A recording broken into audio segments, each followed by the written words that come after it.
E aí, amigos e amigas, tudo bom com vocês? Sejam muito bem-vindos a mais um vídeo aqui do canal. Tô aqui sabadão gravando, né? Cafezinho na mão, sábado à tarde. E, pessoal, hoje tô trazendo a segunda parte comentada da prova de Paulínia, que foi uma prova aplicada pela Banca FGV no ano de 2021. No vídeo anterior, a gente resolveu as questões de número 1 até número 6. Hoje a gente vai estar resolvendo as questões de número 7 até número 12. E daí depois eu vou trazer um último vídeo aqui, onde a gente vai estar matando essa prova e resolvendo as últimas questões de número 13 até número 18 da parte de conhecimentos específicos. E na minha opinião, as questões que a gente vai estar resolvendo nessa segunda parte são um pouquinho mais fáceis do que as questões que a gente resolveu na primeira. Então, se tu assistiu o primeiro vídeo, deixa nos comentários aí o que tu achou da dificuldade das questões. Se tu achou mais difícil as questões da primeira parte ou dessa parte que eu tô trazendo agora. Mas antes de começar, pessoal, gostaria de lembrar vocês que clicando no link da descrição, vocês têm acesso às 5 super dicas da aprovação em concurso público de odontologia. É um material que eu preparei que com certeza aí vai ajudar quem tá começando agora os estudos para concurso ou quem tá precisando organizar os estudos também, tá? Então clica lá no link da descrição para ter acesso a isso. E também no e-mail chegam semanalmente as principais vagas de concursos e processos seletivos que estão abertos aí para dentistas no Brasil. Então a partir disso tu se livra daquela necessidade chata de precisar ficar procurando as vagas que estão abertas aí todo dia, toda semana, toda hora, tá? Que é algo bem chato de estar fazendo e eu faço isso para vocês, tá? Toda semana, como eu disse, chega aí por e-mail essas vagas. Mas enfim, chega de enrolação, galera. Vamos aí para a questão de número 1 do nosso vídeo, a questão de número 7 da prova de Paulínia. Vou deixar aqueles 5 segundos na tela e depois a gente vai para a resposta comentada, como a gente sempre faz.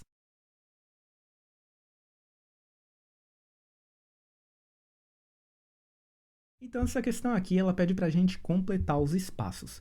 E logo de cara já dá para eliminar várias alternativas. Então a questão fala, o exame clínico é a avaliação dos... Eu vou partir ali da letra C, D e E, tá? Então, ali é a letra C, o exame clínico é a avaliação dos testes.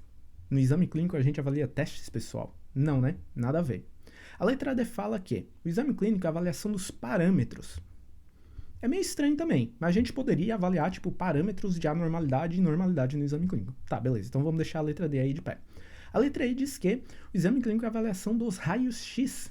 A gente avalia raio-x no exame clínico, pessoal? Não, pô, isso aí é a avaliação do exame, né? Então letra E também nada a ver. Agora, né, tipo assim, voltando aqui para a letra D, ela continua. Espero que não esteja ficando confuso, mas enfim. O exame clínico é a avaliação dos parâmetros, tanto de ordem sistêmica quanto local, a partir da queixa principal relatada pelo paciente no transcurso da inspeção? Não, né? Estranho também, tá? Muito estranho, pessoal. Então, assim, ó, letra C, D e E não vão ser as alternativas aqui pra gente estar assinalando. Mesmo que a gente não tenha estudado esse tema ou fique assim meio perdido, pô, não conheço esse assunto, só a partir dessa análise básica que a gente faz, já dá pra ter uma ideia, né, que a gente vai ficar entre as alternativas A e B. Então agora vamos dar uma olhada aí nessas duas alternativas. A letra A fala que o exame clínico é a avaliação dos sinais, tanto de ordem sistêmica quanto local, a partir da queixa principal relatada pelo paciente no transcurso da anamnese. Beleza, essa alternativa aqui é a que mais faz sentido até agora. A letra B fala que o exame clínico é a avaliação dos sintomas, tanto de ordem sistêmica quanto local, a partir da condição relatada pelo paciente, até aí, tudo bem, relatada pelo paciente no transcurso da tomada radiográfica. Agora complicou, né? Como é que o paciente vai estar relatando os sintomas ali durante a tomada radiográfica e a gente vai estar avaliando isso aí no exame clínico? Pô, letra B também, nada a ver. Então aqui a gente fica com o gabarito para essa primeira questão, letra A. Mas algo muito importante para a gente ter em mente antes da gente ir para a segunda questão desse vídeo é a diferença entre sinais e sintomas. Pessoal, sinais é algo que o dentista consegue observar na boca do paciente, como por exemplo ali um sangramento, um edema, uma palidez, uma mancha branca, tá? Então é algo que a gente consegue ver, ao contrário do sintoma. O sintoma ele é subjetivo e é o paciente que relata isso pra gente, como por exemplo, o paciente chega no consultório falando, eu tô nauseado, tô enjoado, tô com uma dor, né? E tipo assim, isso é subjetivo, porque dois pacientes podem sentir exatamente a mesma dor, e para um paciente essa dor pode ser fraca, e para o outro paciente ela pode ser forte, tá? Então tenha em mente essa diferença de sinais e sintomas que de vez em quando a gente vê aí nas provas. Mas enfim, primeira questão aqui, letra A, vamos agora, né, para a segunda questão do nosso vídeo.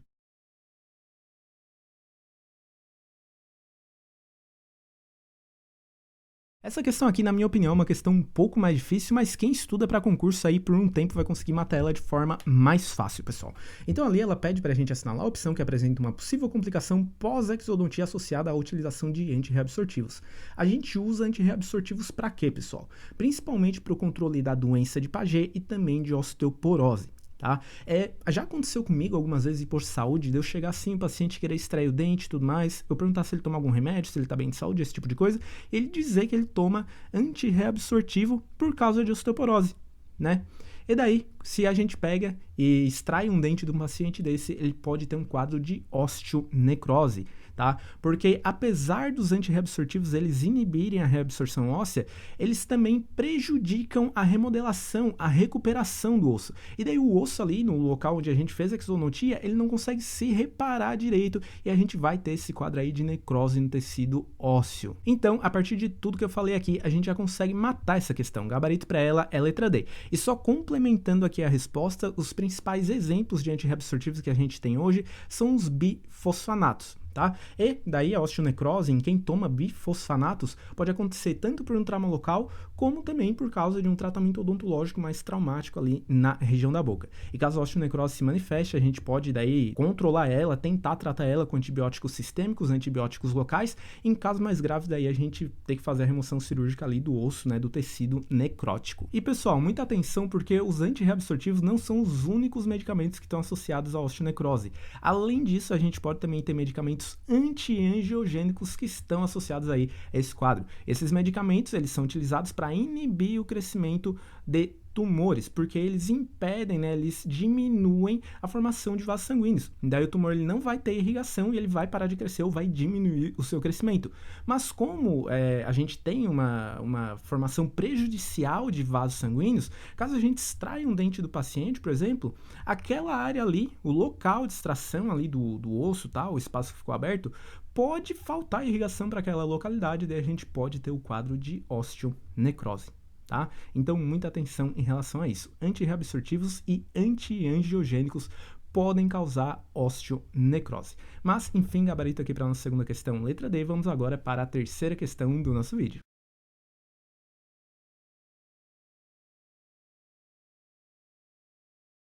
Então, essa questão número 9 fala sobre classificação ASA, pessoal. E não tem como vocês irem para uma prova de concurso sem saber classificação ASA, de qualquer banca, tá? É um assunto que cai direto e é uma classificação até que simples da gente estar entendendo.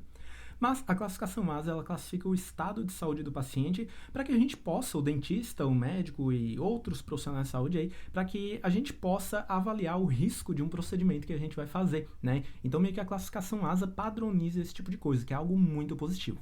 E a classificação ASA, ela divide o estado geral de saúde do paciente em 6 níveis. Então a gente pode ter o paciente ASA 1, que é o paciente saudável, paciente ASA 2, que é aquele com uma alteração sistêmica leve ou moderada, paciente ASA 3, que é aquele com uma alteração sistêmica grave, e essa alteração sistêmica limita as atividades do paciente, mas não representa um risco de vida para ele.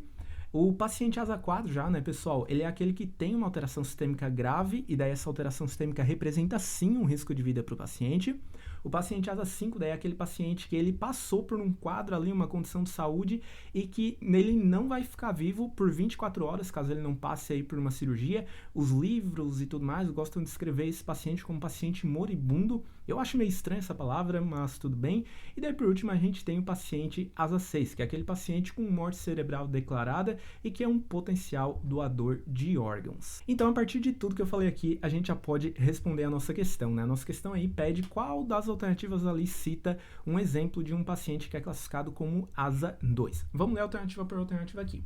A letra A fala de um paciente saudável. Pessoal, paciente saudável, sem ansiedade, sem nada, paciente ASA 1. Alternativa A não é pra gente assinalar. A alternativa B, ela fala de um paciente portador de doença sistêmica moderada ou com maior ansiedade e medo. Beleza, né? Como a gente viu, um paciente com uma alteração sistêmica leve ou moderada é classificado como ASA 2. E por isso a letra B é a alternativa para a gente estar assinalando aqui.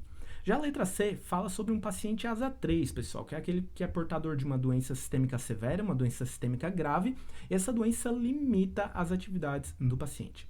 A letra D fala sobre um paciente que está em constante risco de morte. Aqui não dá meio que a gente classificar ASA 5, 6 e tudo mais, mas acredito que isso aqui seria classificado mais como ASA 5, que é um paciente que ele tem o risco de morrer, só que essa alternativa ela não especifica, né, da questão de cirurgia e tudo mais. Mas, enfim, a última alternativa cita um paciente em fase terminal, que daí é um paciente ASA 6, como eu disse, é um potencial doador de órgãos. Mas enfim, gabarito aqui para essa questão, não tem muito que a gente complicar, é um assunto simples, mas que a próxima questão conseguiu complicar um pouquinho, tá? Essa questão de número 10, a quarta questão do nosso vídeo, ela também é uma questão sobre classificação ASA, na minha opinião, ela é um pouco polêmica. Então essa questão já está aparecendo na tela agora aí para ti, vou deixar aqueles 5 segundos e depois a gente vai para a resposta comentada.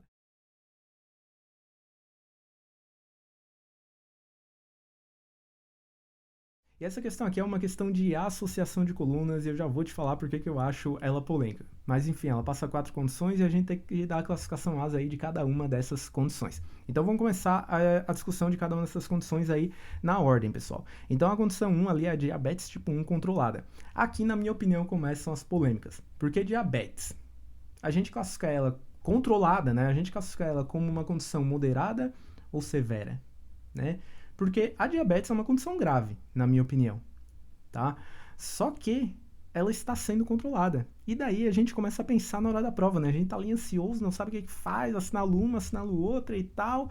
Só que para essa questão aqui, o autor considerou a diabetes como uma alteração sistêmica severa, tá? Mesmo ela estando ali controlada. E na minha opinião aqui até ele tá certo, apesar da gente ter essa questão aí do que o autor considera, do que o autor não considera, de onde que ele tirou essas informações, tá? Mas, na minha opinião, isso aí fecha com a questão, porque ele passa ali, né, as únicas condições que a diabetes tipo 1 pode ser classificada nessa questão é a ASA 2 ou 3, são as opções que a gente tem para colocar a diabetes, tá? E daí a hipertensão, claro, ela vai ser, tipo assim, controlada, vai ser uma condição sistêmica menos grave do que a diabetes. Então, a partir desse raciocínio, mesmo que a gente esteja com a dúvida do que a gente coloca a diabetes 2 ou 3, mas mesmo que a gente tenha essa dúvida, a gente já consegue chegar na conclusão de que a diabetes tipo 1 controlada, ela vai ser uma alteração sistêmica mais grave do que a hipertensão e por isso ela é classificada como uma alteração nessa questão aqui, segundo o autor, como uma alteração ASA 3, tá? Esse paciente seria classificado, né, como um paciente ASA 3. E daí o paciente com hipertensão arterial controlada com medicação seria um paciente ASA 2. Hipertensão, que daí sim, como eu falei, é uma alteração menos grave do que a diabetes, inclusive é uma alteração sistêmica que tem cura, né, pessoal? Então, por exemplo, aí uma pessoa com sobrepeso, esse tipo de coisa, ela consegue ali trabalhar a alimentação, fazer exercício e tudo mais, e controlar essa hipertensão, né? Realmente curar este quadro. O que não é possível fazer numa situação de diabetes. Eu acho que essa minha resposta ficou confusa pra caramba. Deixa a tua opinião aí nos comentários. Que às vezes eu me empolgo aqui e saio falando sem parar. Mas daí, a condição 3, pessoal, que na minha opinião é a mais polêmica de todas, tá? E se essa questão aqui desse a opção pra gente marcar essa condição 3 como ASA 5, nossa senhora, daí ia complicar de vez, tá? Deixa a tua opinião também nos comentários sobre essa terceira condição. Então, essa terceira condição é um infarto agudo do miocárdio recente com pressão arterial maior do que 20/10. Então, esse infarto agudo do miocárdio aconteceu agora? Esse paciente, ele, em que condição ele está? Ele vai precisar de uma cirurgia para ficar vivo? Ou não?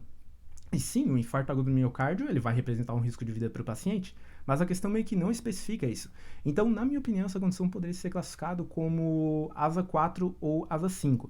A não ser que o autor, como eu disse, tenha alguma fonte e tudo mais, que ele puxou essas informações, esse tipo de coisa. Mas para mim aqui falta especificação. E, claro, né, tu pode, o cara que fez essa prova aqui, o dentista concurseiro, ele pode entrar com recurso e tudo mais, mas eu acho que dificilmente a FGV anularia uma questão como essa, porque eles são teimosos, tá, pessoal? Acho que eles só anulariam se tivesse muita gente reclamando e é geralmente o que as bancas fazem. Mas, enfim, como eu falei, terceira vez que eu vou falar aqui nessa questão, deixa a tua opinião nos comentários, fala aí o que tu acha, se eu tô viajando e tudo mais.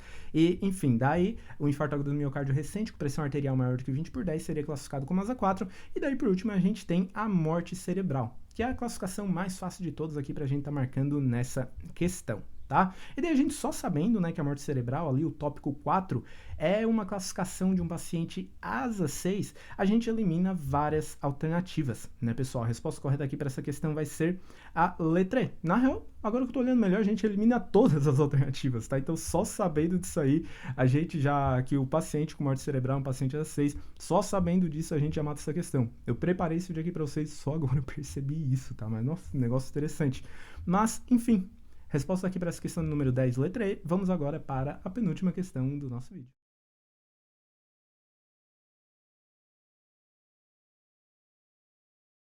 Então aqui a gente tem mais uma questão para a gente estar complementando espaços, a FGV gosta desse tipo de questão, né? E eu acho que essa questão é uma das mais difíceis que eu estou trazendo hoje, porque ela pede ali os valores de batimentos por minuto de um adulto em repouso, né? Ele pede aí a frequência cardíaca. E pessoal, vamos primeiro aqui ler a primeira parte dessa questão, resolver essa primeira parte, e depois a gente vai para os últimos dois tópicos da segunda parte, tá? Eu achei melhor fazer dessa forma. Então a primeira parte dessa questão, ela fala aqui: a avaliação dos sinais vitais faz parte do exame físico, sendo durante a consulta odontológica inicial. A avaliação dos sinais vitais é a letra A diz, né, que essa avaliação dos sinais vitais faz parte do exame físico, sendo realizada durante a consulta odontológica inicial. Beleza, a letra A pode ser. A letra B diz que a avaliação dos sinais vitais ela é imprescindível e faz parte do exame físico. Sim, beleza, também pode ser. A letra C diz que essa avaliação dos sinais vitais ela é dispensável. Pessoal, a avaliação dos sinais vitais não é dispensável, né? A gente tem que fazer ela. Então, a partir disso, a gente já elimina a letra C. Essa não vai ser a nossa resposta. E daí a gente tem as letras D e E. A letra D diz que, né, a avaliação dos sinais vitais ela é fundamental. E a letra E diz que ela é imprescindível. Então, aí, tranquilo. A gente só elimina a letra C a partir da análise dessa primeira parte. Indo agora para a segunda parte, né, a questão pede ali a frequência cardíaca de um adulto em repouso e qual tipo de pulso que deve ser regular. E pessoal, eu sei que a gente, né, vai fazer prova de concurso público de odonto, a gente foca mais em questões, né, tipo orofaciais, esse tipo de coisa, mas dentista também tem que saber algumas coisas de saúde geral. E frequência cardíaca e frequência respiratória em diferentes faixas etárias são temas de algumas questões de concurso também. Não vou dizer que isso aí cai direto, mas de vez em quando a gente encontra provas com esse tipo de questão e tu sabendo esse tipo de coisa, tu vai com certeza conseguir sair na frente do teu concorrente. Mas como a gente pode ver na tabela que eu estou deixando aqui atrás de mim, a frequência cardíaca de um adulto em repouso é entre 60 e 100. E a única alternativa que menciona esses valores corretamente vai ser a alternativa B, que daí diz que o pulso carotídeo deve ser regular. O que é o pulso carotídeo? É aquele pulso que é medido, né, quando, tipo assim, alguém sofre um acidente no filme e tudo mais, que eles vão medir o pulso da pessoa, eles colocam os dois dedos aqui, né, no pescoço da pessoa, tá? É assim que é feita a análise do pulso carotídeo. E esse pulso aí, ele não deve ser irregular, como diz a nossa questão. Então, o enunciado da questão completo ficou assim: a avaliação dos sinais vitais faz parte do exame físico, sendo imprescindível durante a consulta odontológica inicial.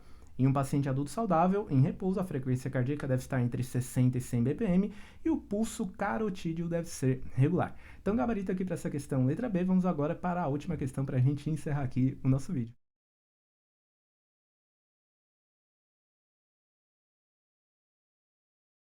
Essa questão aqui é uma questão um pouco difícil, principalmente se a gente acabar lendo as alternativas aí de forma meio rápida e tudo mais, querendo resolver essa questão logo, que é o que geralmente acontece numa prova de concurso. Por isso que tu deve ler as coisas com calma.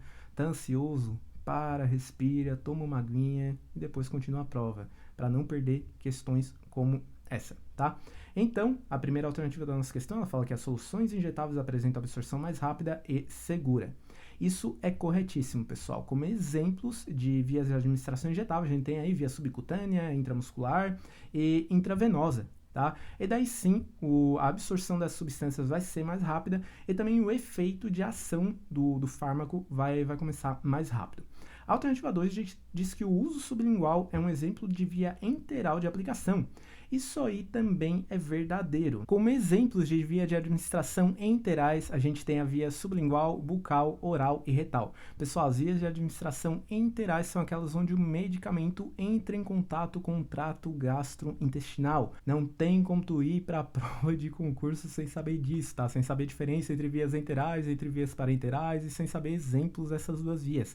As vias parenterais são o contrário das enterais, porque nesse caso o medicamento ele não entra em contato com o trato gastrointestinal e são exemplos de vias parenterais. Via subcutânea, intramuscular, intravenosa, são vias que eu já citei aqui nesse vídeo, né? Mas também a gente tem exemplos como vias muito utilizadas no odonto aí, tipo via submucosa, subperiosteal, que são vias que a gente utiliza quando a gente injeta o fármaco, né, na anestesia local infiltrativa, tá? Então é muito importante que vocês fiquem ligados em relação à classificação das vias de administração.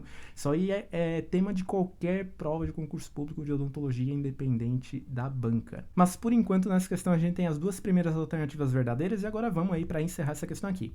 A última alternativa diz que a aplicação intradérmica é frequentemente utilizada na prática odontológica. E não, pessoal. A via intradérmica é quando a gente aplica o medicamento na derme, que é uma camada abaixo da pele, abaixo da epiderme. Como falei, dentista geralmente utiliza via submucosa e subperiosteal, subperióstica, tá?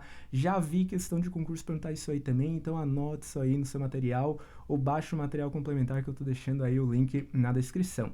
Mas enfim, gabarito aqui para esta última questão, verdadeiro, verdadeiro e falso, é a letra A.